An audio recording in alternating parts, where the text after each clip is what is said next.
everyone. I'm going to show you a quick tutorial on how to use what we call the TVM solver function, so time value money solver, in order to solve compound interest questions.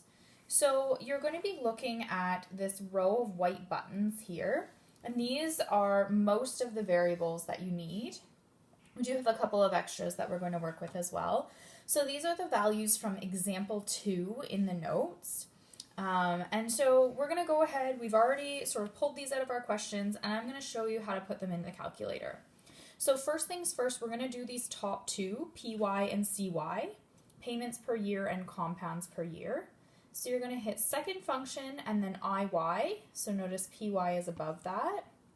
And so here you can see PY and CY.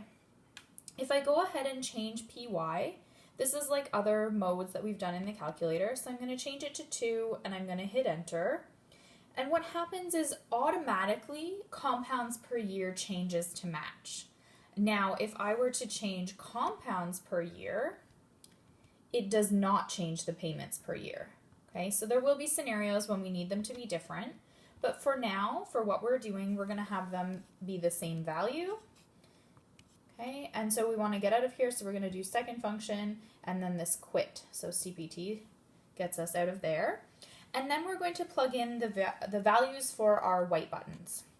And this is different than other calculator modes. So we're not hitting enter this time. This time we're going to have n equals 6, so we're going to type 6 and we're going to put that in for n.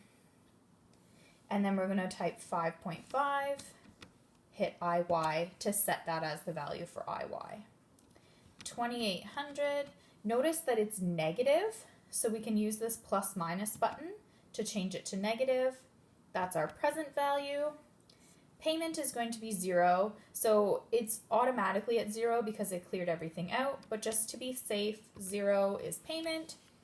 Future value is what we're looking for. So I'm going to show you how to compute that. So in the past modules, we have had the variable on our screen and then hit compute. This time we want to compute future value.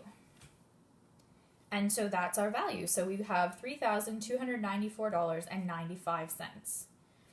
And it's as simple as that. Now, one thing that students often struggle with, or if I'm double checking work, I like to be able to go back and see what I put in. So maybe I made a mistake on my interest per year and I want to go see what I put in there.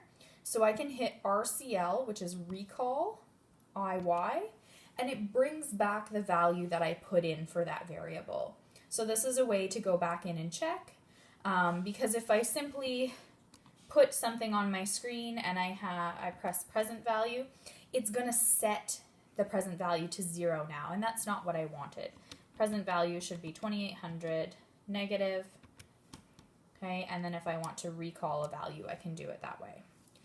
If I want to clear all of the values out of my TVM solver, I can hit second function, FV, so notice we have clear TVM above there, and it is actually going to wipe out all of my values. So if I go back in, these are all going to be set to 0.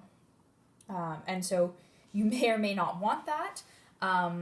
Often what I would do is clear the TVM before I start a new question, just to make sure I'm starting from scratch and I don't have values in there that I don't want. But maybe you don't want to do that because some of your values are staying the same, like for multi-part questions. So we will be doing scenarios going forward where we're changing payments per year and a payment amount. Same process applies, you're just going to change those values.